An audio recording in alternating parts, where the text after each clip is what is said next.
All right. We're back.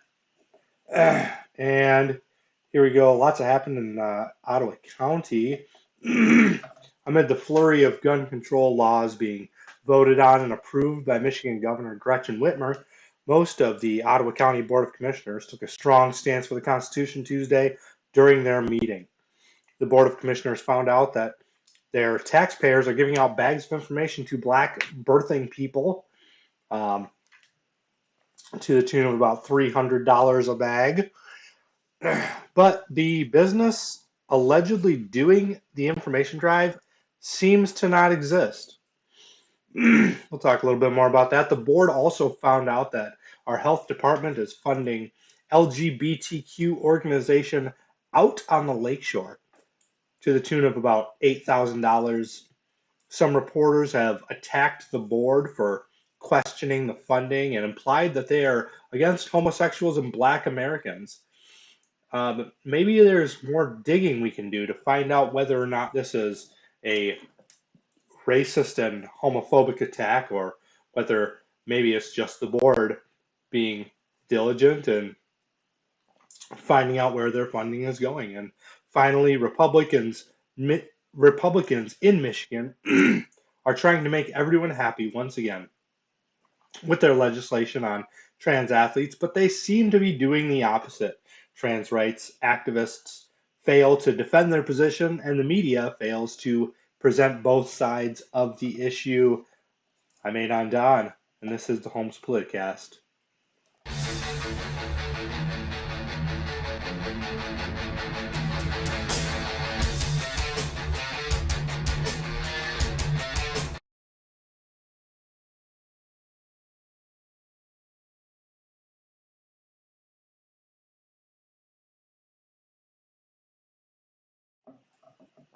All right, so here we go. Excuse me. Summer allergies are just killer this year, as many of you may know. So, our first story is we talked about this idea of the county commissioners bringing out a. Actually, did we talk about it? I don't know. I don't remember if we talked about it or not. Last show I did was a couple weeks ago. I wrote an article on the fact that the commissioners were about to do this, but I don't think they had actually declared themselves about to do it yet. So um, this is kind of a brief rundown of the commissioners' meeting from this Thursday. So they voted overwhelmingly to support the resolution. It was proposed by Commissioner Joe Moss and Sylvia Rohde. So the meeting lasted from 6:30 p.m. on Tuesday to 2:15 a.m. on Wednesday. It's about 7.5, 7.75 hours, almost 8 hours at a meeting. 5 hours of that was public comment at the beginning. I got there and I was going to say something, but I was comment number 115. So, needless to say, I didn't say anything. I couldn't stay that terribly long. But Sylvia Rohde read the entirety of the Constitution, so we'll bring that up and allow her to read it for us. So I move to approve a resolution affirming Ottawa County's commitment to protecting constitutional freedoms. We have a motion. Is there support? Support. We have a motion and support. Commissioner Rohde, I'm going to go back to you to kick this off and to read the resolution, please. Okay. So I'm going to go ahead and read the resolution. And it begins, whereas the Ottawa County Board of Commissioners Board swore an oath to uphold the constitutions of the United States and the state of Michigan, which protect the natural God-given rights to life, liberty, and the pursuit of happiness. The constitutions guarantee freedom of religion, speech, and assembly, the right to bear arms, due process of law, as well as provide other protections. And whereas the First Amendment of the United States Constitution, as part of the Bill of Rights, instructs that Congress shall make no law respecting an establishment of religion or prohibiting the free exercise thereof, or abridging the freedom of speech or of the press, or the right of the people peaceably to assemble and to petition the government for a redress of grievances. And whereas the Second Amendment to the United States Constitution protects the right to keep and bear arms, affirming that a well-regulated militia, being necessary to the security of a free state, the right of the people to keep and bear arms shall not be infringed. And whereas Article 1, Section 6 of the Michigan Constitution, 1963, provides that every person has a right to keep and bear arms for the defense of himself and the state. And whereas the Fifth Amendment of the United States Constitution provides that no person shall be deprived of life, liberty, or property without due process of law. And Section 1 of the 14th Amendment of the United States Constitution provides that nor shall any state deprive any person of life, liberty, or property without due process of law. And whereas the Due Process Clause of the 14th Amendment protects certain fundamental parental rights, including the right of parents to make decisions concerning the care, custody, and control of their children, to direct the upbringing and education of their children, the right to make medical decisions on behalf of their children, and in conjunction with the First Amendment, to guide the religious future and education of their children. And whereas constitutional freedoms are not suspended in times of crisis or everyday life, at the whim of elected officials, unelected health officials, or for the benefit of government bureaucracy or private institutions. And whereas the people of Ottawa County overwhelmingly spoke with their vote to restore and protect the constitutional rights of the people as a first priority of the Ottawa County Board of Commissioners, as reflected in the county's new vision statement of Where Freedom Rings. And whereas the board is resolved to preserve freedom and constitutional rights in our beautiful county for future generations of all who live here. And whereas a constitutional county is a place of refuge for law-abiding citizens in regards to the citizens' rights under the constitutions of the United States and the state of Michigan. Therefore, be it resolved that the board declares Ottawa County, Michigan to be a constitutional county and resolves to protect the individual freedoms of the people of Ottawa County, as outlined in the constitutions of the United States and the state of Michigan, to include freedom of speech, religion, and assembly, the right to keep and bear arms, and the right to due process.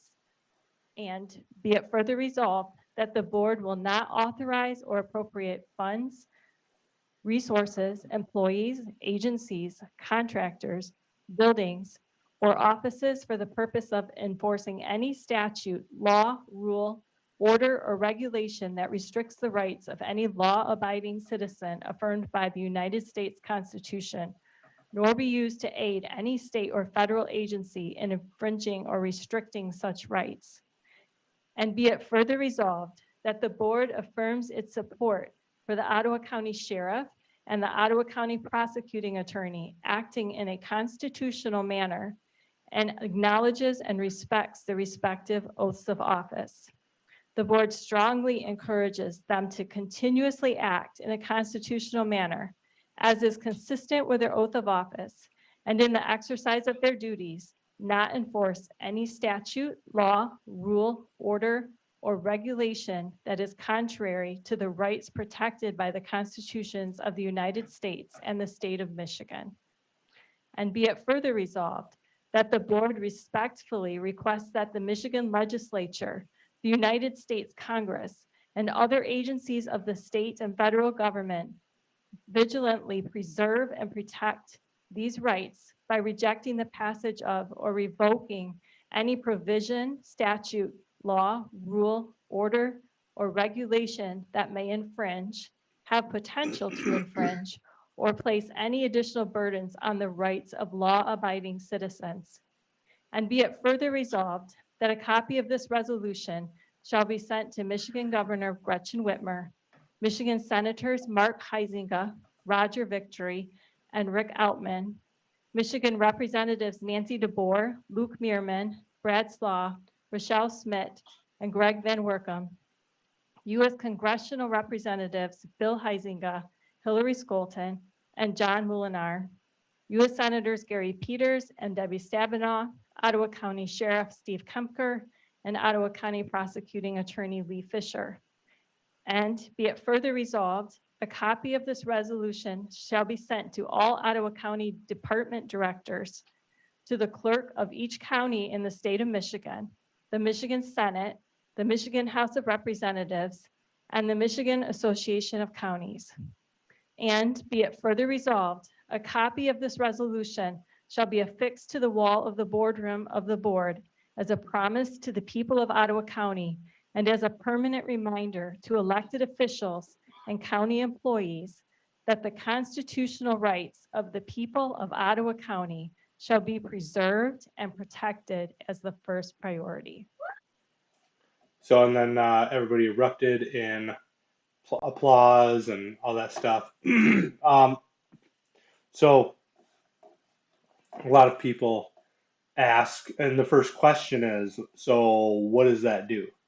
Well, I think the biggest answer, right? If you're going to take anything away from the fact that this resolution was passed, it should be here that the board will not authorize or appropriate funds, resources, employees, agencies, contractors, buildings, or offices for the purpose of enforcing any statute, law, rule, order, or regulation that restricts the rights of any law-abiding citizens affirmed by the United States Constitution, nor can be used to aid any state or federal agency in infringing or restricting such rights. So basically, they're saying that they control the coin purse for Ottawa County, and they are not going to give funds to anybody that tries to enforce unconstitutional laws. You can find a copy of this packet. It is online if you Google Ottawa County Board of Commissioners and go to the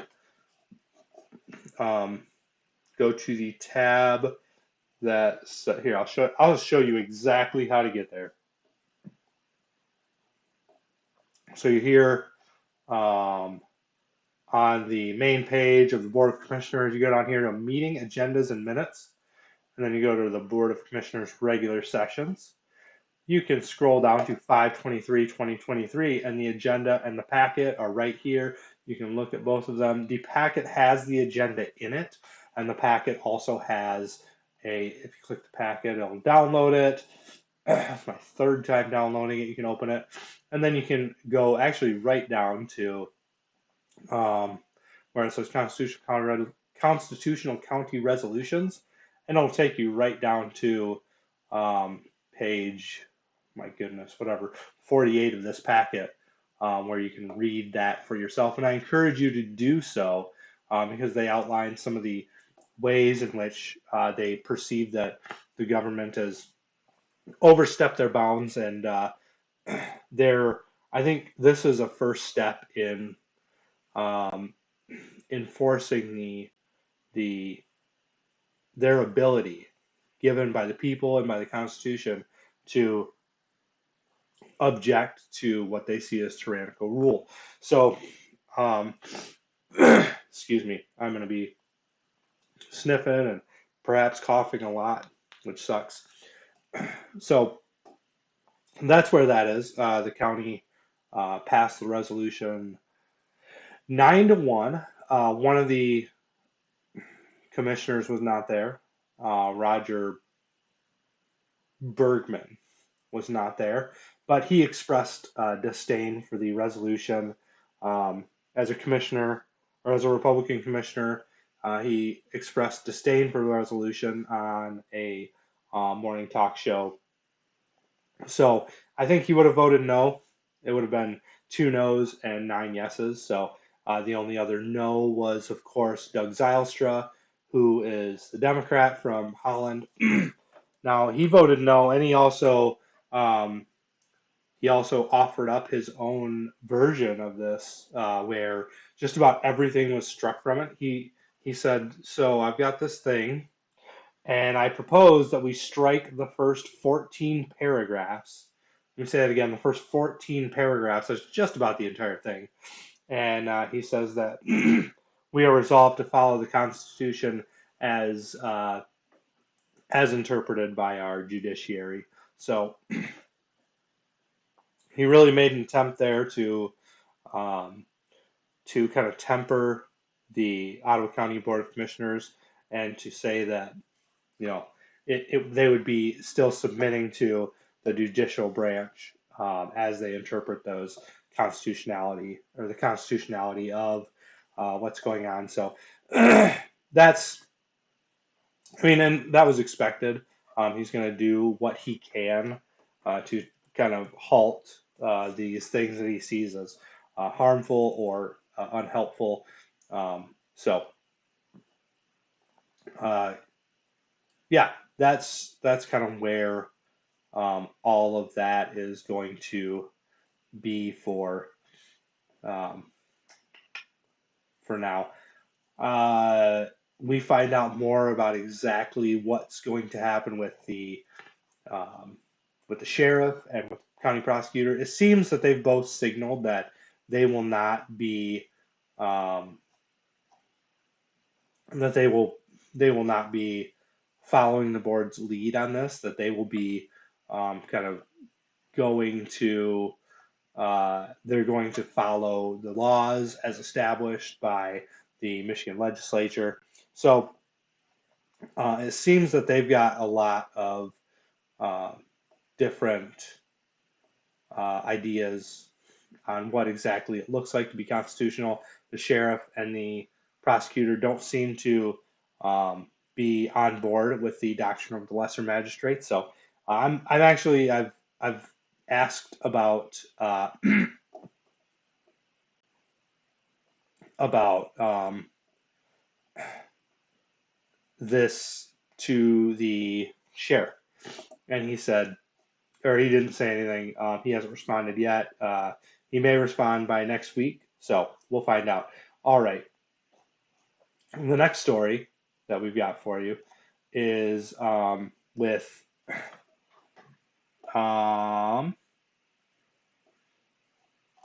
so Joe Moss has been looking at some of the things that, my goodness, Sarah Leach from the Holland Sentinel just tweets far too much, so I can't find the tweet now. So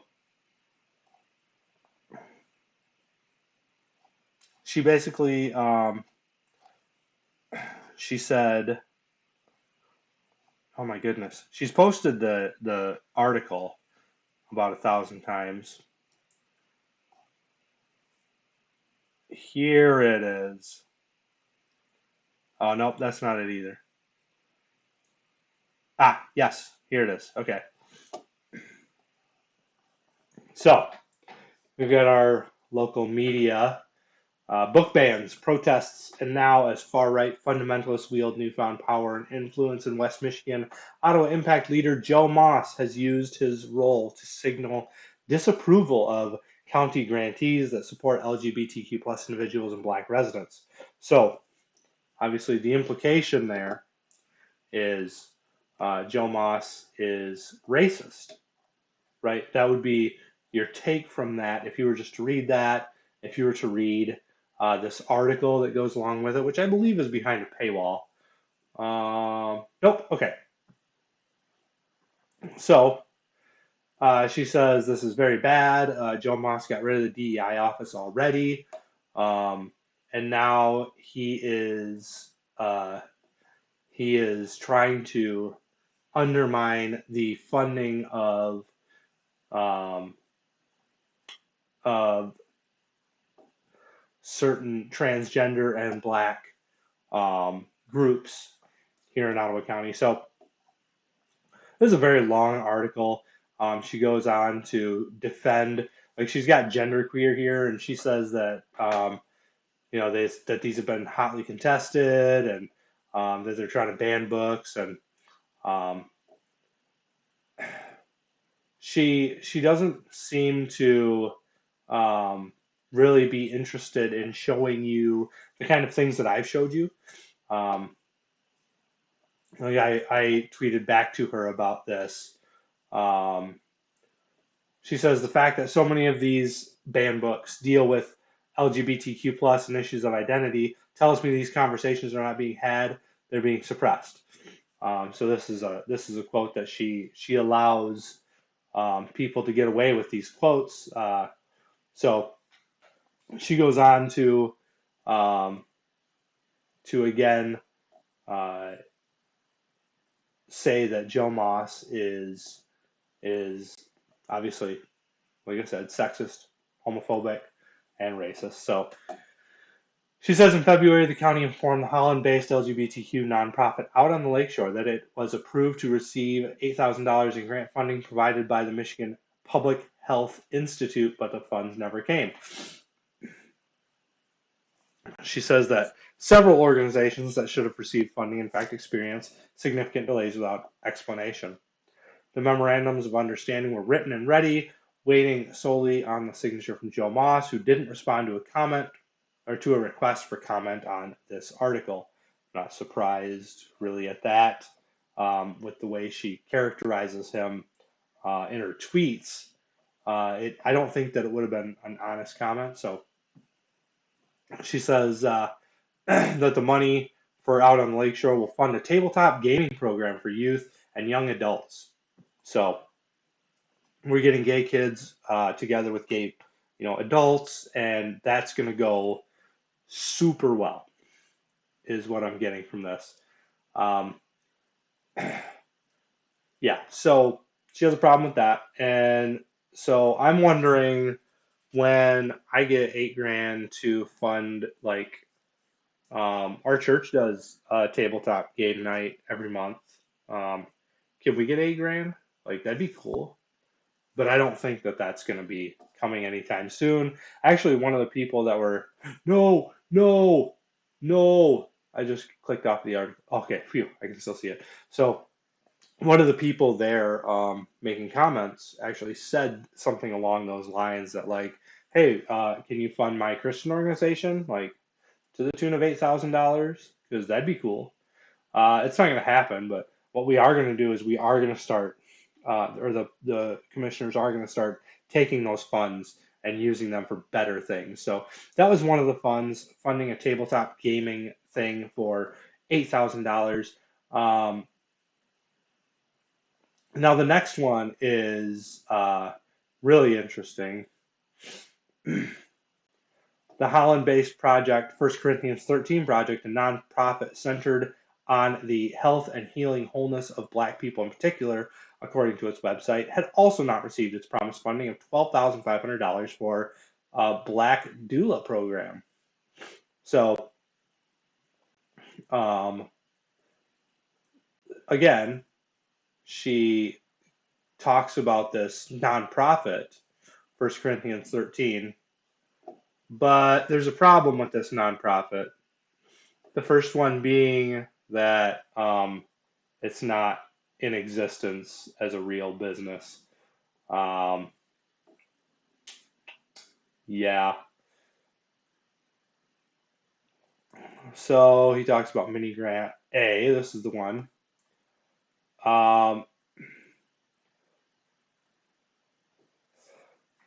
So Joe Moss says that he requested information from the health department about an organization, and little detail was provided in return. Additional searches of the grantee's website showed no indication of an EIN number, formal office, or formal business name. State of Michigan records searches for organizations, nonprofits, and businesses yielded no results for this organization or the grantee's name.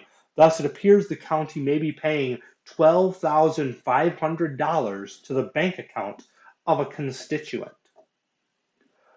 Um, Now, this is something that the health department put together. If you look at this, um,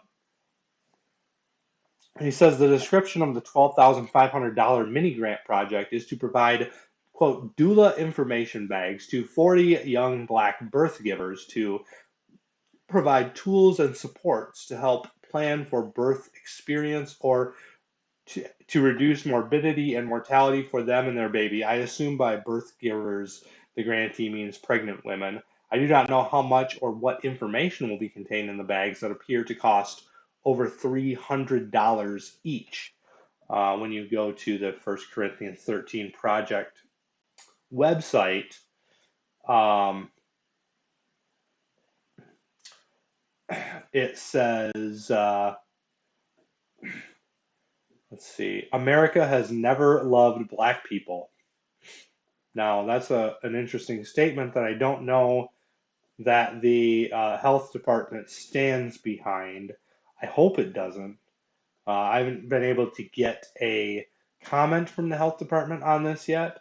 But again, there is no 457 Central Avenue, Holland, Michigan.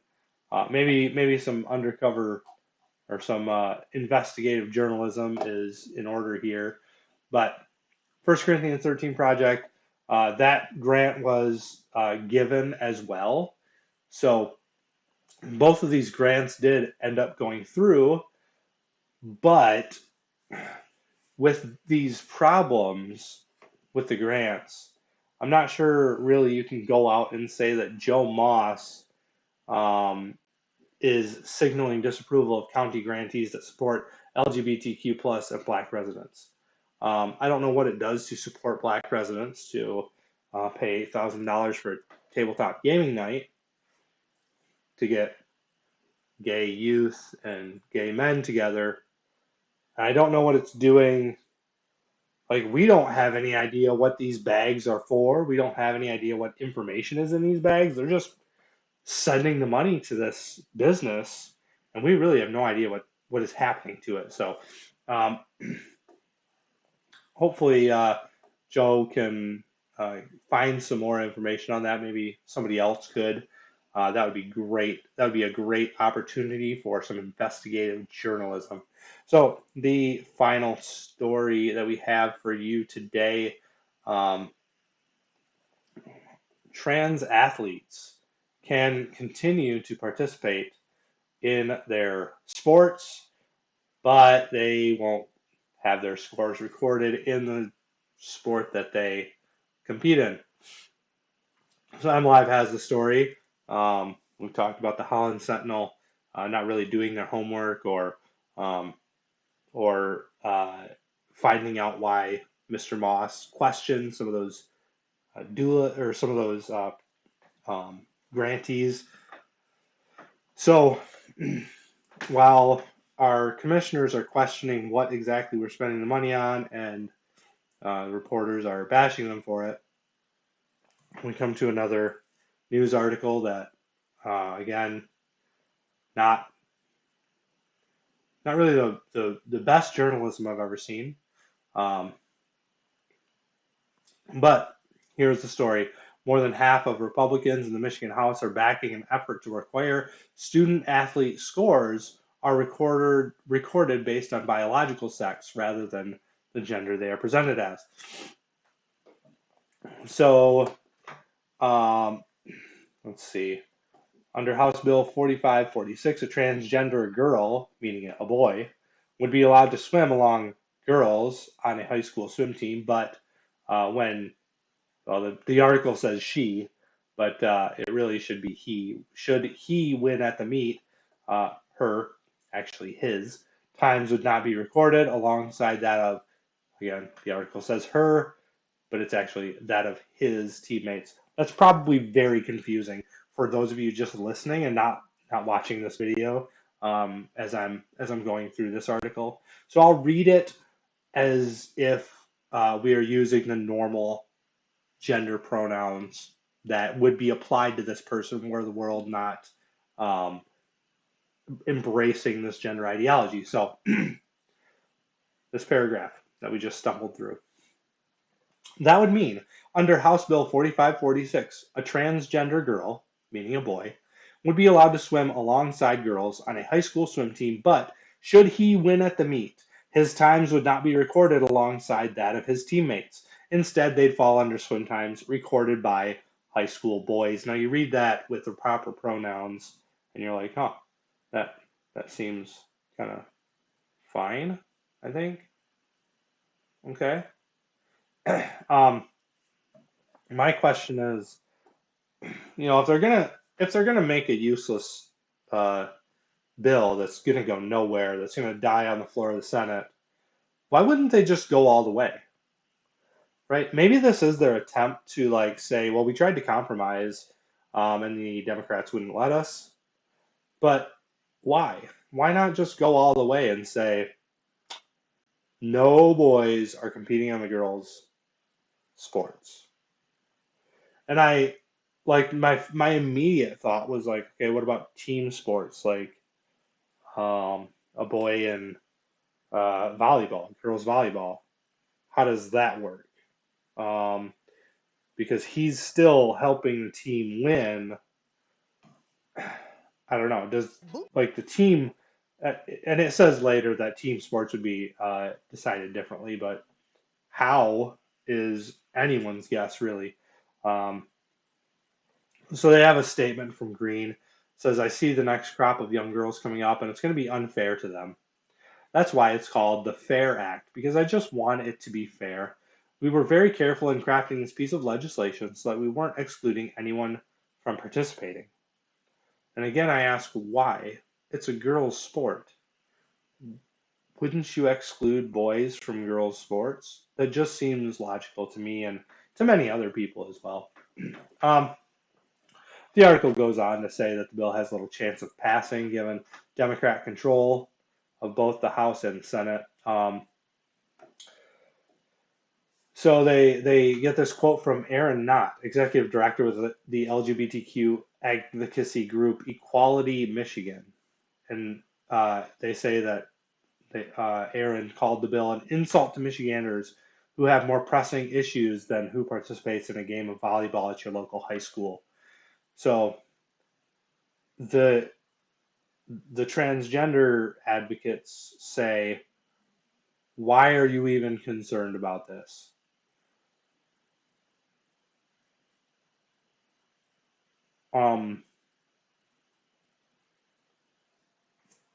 Who gets to decide what I'm concerned about? Like, it is kind of a big deal that men are just coming in and destroying women's sports. That is kind of a big deal. That is kind of something we want to protect women. I don't want to see a woman get a concussion from some dude smashing into her with his giant muscled body and her little petite frame just goes flying off the court. Like, come on. This isn't something that's just totally outside the realm of something we should be concerned about. He goes on to say, if you really want to discuss crises in schools, let's talk about the mass shootings that have occurred so far this year. I feel like we have been talking about those. It's possible that we've been talking about those. Let's talk about the thousands of kids who have debt because they can't afford school lunches. What? That's not even a real thing. What child is in debt because they can't afford school lunches? Zero.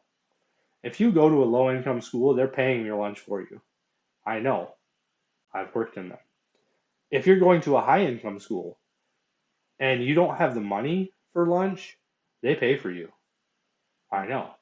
I've been in those too. I've been in all of them. There are no kids that are going into debt. There are no children about to declare bankruptcy because their school lunches are too expensive. That's just not a thing. So instead of lawmakers addressing these problems, our elected officials are fixated on kids' sports, Aaron Knott says. Well, one of the issues that you mentioned is fake. And the other one, you won't let us do anything about. You won't let us put armed security guards in schools. You won't let teachers be armed. So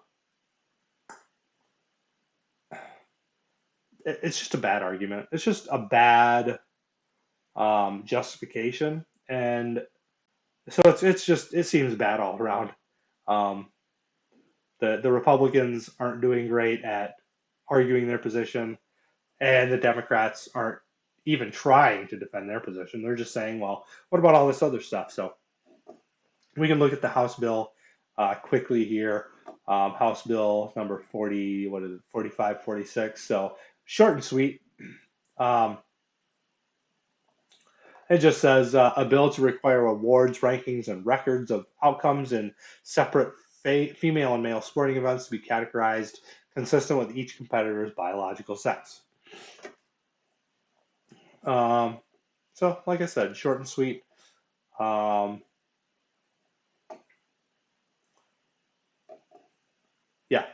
there it is. It's not going anywhere. It's going to die on the floor. But we do have a different statement from Jamie Green here on her website or on her Facebook. It says, this week I introduced HB House Bill 4546, the Female Athletics Integrity of Records Act, FAIR. Not only did I introduce this FAIR legislation, I also had the opportunity to meet Riley Gaines, who lost her title to a male. Title 10 or Title 9 was not meant to equalize, and Title 10 was meant to equalize and protect women. Unfortunately, the woke do not see it that way. Never in the history of the world has the top biological female ever beat the top biological male. We are designed differently and even have different chromosome makeups. Don't sideline our girls. That would have been a better quote for MLive to take. Again, I can't say why they took the weakest possible quote. I just speculate. So with that, that's really the biggest highlights from this week, the past couple weeks. We're going to keep you guys updated. Look, if you wanna read about what's going on, subscribe to my Substack. I'm putting out more articles now that I'm graduated. Got my teacher's license. I am able to actually, breathe. I'm not driving 3 hours a day for my placement, so all of that's really nice. But it also gives me an opportunity to be writing and be keeping up more with what's going on, and to be keeping you guys more informed. So again, if you like what I'm doing, check out my Substack. It is just Holmes Politicast. It should be in the description. If it's not, um, just leave a comment. Let me know that my crap is not together, and I will get it together. Just let me know, what you're seeing. So, yeah, subscribe to that Substack, share it with others in Ottawa County, and then you can actually watch the video replay of my podcast, and you can listen to the podcast on Substack as well. But of course, my podcast will always be available still on Spotify, Apple, Stitcher, all those, the usual suspects. So with that, I'm Don. I'm out. This is the Holmes Politicast. Yeah, you guys have a great week, and I'll see you next week.